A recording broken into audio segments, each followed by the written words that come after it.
안녕하세요. 품격 있는 리뷰 고이티브의 꾼입니다. 드디어 오늘 새벽 2시 WWDC 2022 세계개발회의가 생중계되었습니다. 우리 똑똑한 구라니 분들은 아시겠지만 WWDC는 애플사가 매년 6월경에 캘리포니아에서 개최하는 대규모 개발자 회의로 주로 새로운 소프트웨어와 기술의 발표가 이루어지죠. 이번 WWDC 2022는 어떨까요? 놀랍도록 새로운 제품과 소프트웨어 개선이 있었습니다. 어떤 건지 궁금하시죠? 이 영상을 선택하신 특별한 여러분들의 소중한 시간 할애해주신 만큼 핵심만 빠르게 살펴볼게요. 그럼 지금 바로 시작합니다. 첫 번째는 iOS 16입니다. 락스크린 잠금화면에 변화가 있는데요. 시계, 날씨, 애니메이션, 위젯 사진 스타일 등 다양한 설정으로 나만의 개성을 살릴 수 있는 잠금화면 커스텀 기능이 추가됩니다. 미리 샘플 화면도 셔플 기능도 제공하기 때문에 다양한 잠금화면을 여러 개 생성해서 빠르게 전환해가며 쓸 수도 있어서 지루한 잠금화면은 이제 사라지죠. 특히 날씨 애니메이션 잠금 화면과 지구 화면이 너무 아름다워서 반드시 써보고 싶네요. 알림 여러 개가 뜨면은 잠금 화면이 가려져 불편한 적 있으셨죠? 이제 쌓여있는 알림은 하단에 일목요연하게 모여있도록 바뀌는데요. 게다가 다양한 위젯 기능으로 앱 상황도 바로 알 수 있죠. 잠금 화면은 집중 모드에도 연동이 되는데요. 예를 들어 업무 집중 모드에 거기에 어울리는 사진이 나와서 지금 업무 집중 모드임을 상기시키죠. 집중 모드는 앱으로도 확장이 되어서 사파리에 여러 개 사이트가 떠있는 걸 집중 모드로 업무에 관련된 사이트만 보여주기도 합니다. 그 다음 메시지 앱인데요. 세 가지 기능이 추가됩니다. 의도와 달리 잘못 보내서 후회된 메시지는 보내고 나서 편집도 가능하고요. 메시지 삭제 기능도 추가되고 마지막으로 안 읽음 상태로 표시할 수 있어서 나중에 답장하고 싶을 때도 유용하게 쓸 수 있죠. 쉐어 플레이로 다양한 공유 기능까지 추가가 되는데요. 예를 들어 그룹 통화에서 디즈니 플러스로 영화를 볼 때 함께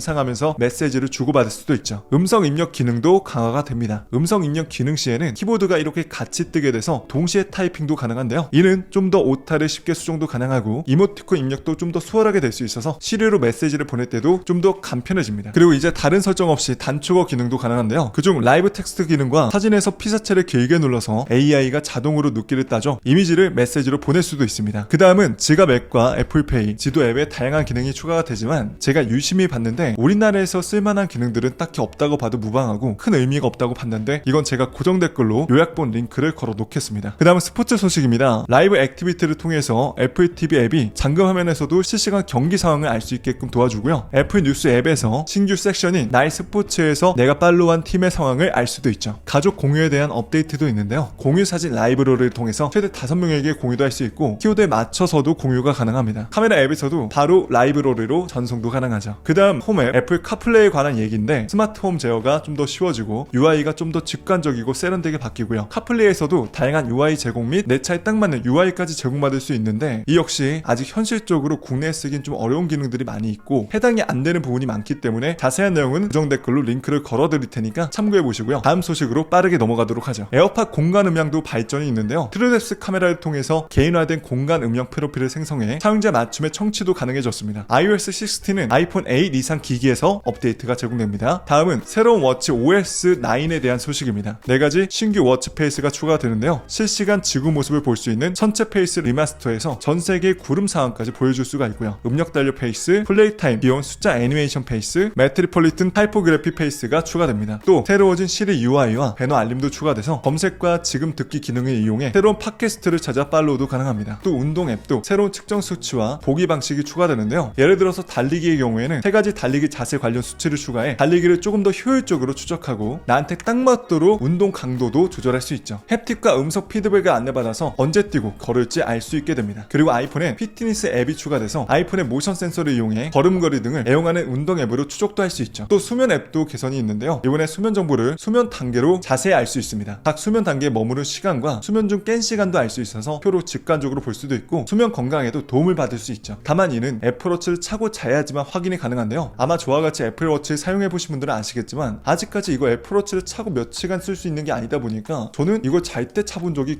거의 없습니다. 정말 술 마시고 엎어지지 않는 이상은. 그렇기 때문에 이 기능이 솔직히 딱히 메리트로 오진 않았습니다. 하지만 약 앱을 통해서 복용 중인 약물 추적도 기록이 가능하고요. 추가로 6가지 신규 키보드 언어, 애플 TV 연결하는 새로운 개발자용 방법도 추가됩니다. 다음은 어찌 보면 이번 발표의 하이라이트가 될 수 있는 부분이죠. 바로 새로운 M2 칩셋, 새로운 맥북 소식입니다. 이번 M2 칩셋은 기존 M1 칩셋의 혁신적인 퍼포먼스와 역량을 훨씬 압도한다고 하는데요. 과연 얼마큼 좋아졌을까요? M1 대비 25%나 많은 200억 개가 넘는 트랜지스터, 50% 높은 초당 100GS 통합 메모리 대여포, 18% CPU 향상, 35% GPU 향상, 40% 뉴럴 엔진 향상, 50% 확장된 메모리 대여포까지 하여 4K는 물론 8K 영상도 다중 스트리밍이 가능합니다. 그렇게 탄생한 것이 바로 M2 칩셋을 탑재한 새로운 맥북 에어인데요. 맥북 사려고 여태까지 존버하셨던 분들은 이번 M2 맥북 에어를 사시면은 전 세계 컴퓨터 중에 가장 컴팩트하고 최고의 성능을 맛볼 수 있는 제품을 만나볼 것이라 예상합니다. 부피는 전작 대비 20%가 줄었고요. 무게는 1.24kg밖에 되지 않습니다. 알루미늄 소재로 되어 있고요. 4가지 컬러가 모두 다 아름답게 나와 있고 맥세이프 충전 방식이 들어갑니다. 디스플레이는 13.6인치 노티 디자인의 리퀴드 레티나 디스플레이가 들어가는데요. 500니트로 전작보다 25% 밝아졌고 10억 개의 색을 지원해 놀랍도록 선명하죠. 카메라는 1080p 화질까지 지원하고요. 전작 대비 2배 높은 해상도와 2배 높은 저조도 향상을 이뤄냈습니다. 오디오 잭 지원하고요. 스피커와 마이크는 키보드와 디스플레이 사이에 배치가 되는데 3 마이크 어레이 4 스피커 사운드 시스템으로 놀라운 스테레오 스피커 성능과 공간 음향까지 들려주죠. 터치 아이디 탑재가 되고요. 포스터치 트랙패드로 작업할 때 마우스 없이도 유용하게 쓸 수가 있고 포토샵 같은 앱에서 필터 및 효과를 적용할 때 전작 대비 20% 향상이 됐고요. 파이널 컷은 40% 향상, 배터리 사용 시간은 18시간 동안 동영상 재생이 가능합니다. 신규 충전 옵션으로 2개 USB-C 포트를 지원해 두 기기를 동시에 충전할 수 있는 전원 어댑터도 출시한다고 합니다. 67W 초고속 충전까지 지원하기 때문에 30분 만에 50% 충전도 가능하죠. 말하자면 좀 더 얇고 가볍고 디스플레이가 커지고 빨라졌다. 세계에서 가장 잘 팔린 노트북의 M2라뇨. 이건 미쳤죠. 그리고 13형 맥북 프로도 M2 칩셋이 들어갑니다. 전작 대비 40% 빨라졌고요. 최대 24기가 메모리 지원, 50% 증가한 대역폭으로 영상 프로젝트를 프로레즈 변환할 때도 최대 4배 빨리 처리가 됩니다. 20시간 배터리 사용 시간을 가지고 있고요. 맥북 에어는 시작가는 $1119, 프로는 $1299부터 시작합니다. 다음 달부터 만나볼 수 있다고 하네요. 다음은 새로운 맥OS입니다. 맥OS의 새로운 이름은 벤토라인데요. 여러 개의 창을 띄울 때 스테이지 매니저 기능이 들어가는데 이건 쉽게 말씀드리면 여러 개의 창을 좀 더 빨리 손쉽게 이동할 수 있는 기능이에요. 사용법은 제어 센터에서 스테이지 매니저를 활성화하면 내가 보고 있는 창 말고 밑에 깔린 다른 윈도우가 좌측에 정렬이 됩니다. 사용 중인 앱은 화면 중심에 배치가 되고요. 그 전에 바로 최근에 사용했던 앱은 또 최상단에 올라가죠. 한 앱에서 여러 개의 창이 띄워져 있다면 그것도 모아주고요. 마지막 수정 파일이 최상단에 올라와 있어서 편하게 전환할 수도 있죠. 따로 창을 내가 겹칠 수도 있고 여러 앱을 동시에 열 수도 있습니다. 또 데스크탑에 접근하기도 쉬워졌는데요. 편집 프로그램에서 다른 자료를 추가하고 싶을 때 이 상태에서 데스크탑을 클릭하면 바로 데스크탑 화면이 보여지게 되고 파일을 끌어와서 추가할 수도 있죠. 또 스포트라이트 검색 기능도 업데이트가 됐는데 스페이스바를 눌러서 훑어보기로 결과를 엿볼 수도 있고 사진 속 글자까지 검색이 되고요. 뮤지션을 검색하면은 이렇게 앨범까지 나오고 스포츠 검색에도 유용하죠. 이는 iOS와 아이패드 OS에서도 마찬가지로 적용이 됩니다. 또 메일 앱도 전송 취소 기능으로 직전에 보낸 메일 취소가 가능하고요. 지정 전송으로 적절한 순간에 이메일 전송도 가능하고 나중에 다시 알리기 기능으로 특정 시간 및 일자에도 메시지를 전송할 수 있죠. 검색 기능도 강화돼서 한 글자만 입력해도 연관 검색어와 링크가 보여지게 됩니다. 사파리 앱도 공유택 그룹 기능으로 여러 사람들이 같이 작업할 때도 좋은데요. 상대방이 어느 탭을 보고 있는지도 실시간으로 확인이 가능하고 터보 도구를 통해서 페이스타임도 연결이 가능하죠. 또 패스키의 강력한 암호화 기술로 계정도 안전하게 지켜줍니다. 그리고 게임에 대한 부분도 있는데요. 메탈3로 애플 실리콘 잠재력 극대화가 돼서 메탈 FX 업스케일링으로 좀 더 게임 성능과 그래픽 성능을 향상시켰습니다. 게임 부분에서 가장 놀랐던 부분이 호러 게임의 대작으로 호평받는 바이오하자드 시리즈의 최신작 빌리지를 맥에서도 플레이가 가능합니다. 실제 캡콤 고급 기술 관리 부서에 이주인 씨가 나와서 브리핑을 하는데요. WWDC에서 캡콤 개발자가 나와서 일본어로 설명하는 거를 들을 줄은 상상도 못했는데 너무 신기하고 재밌었습니다.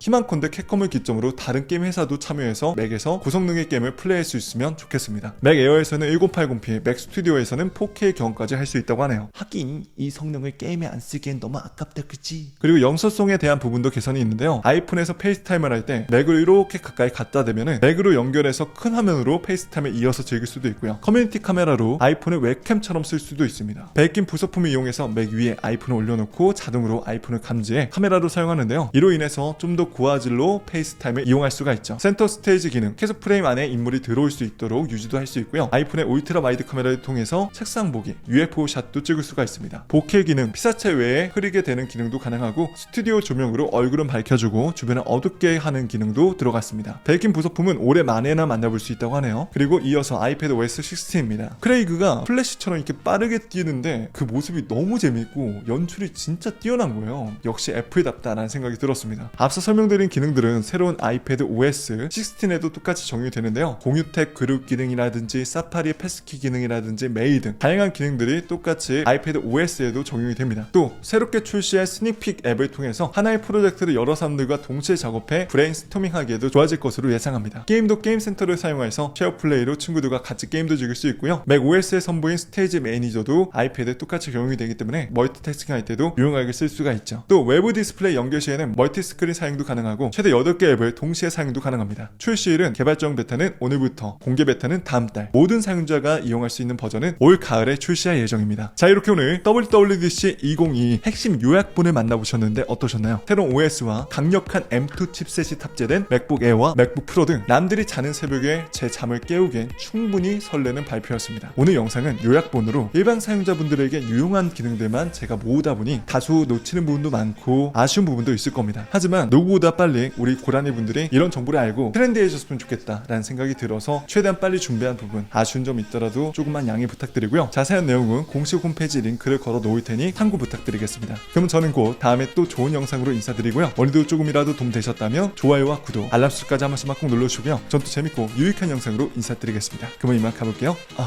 이제 빨리 자야지. 밤샜더니 미치겠네.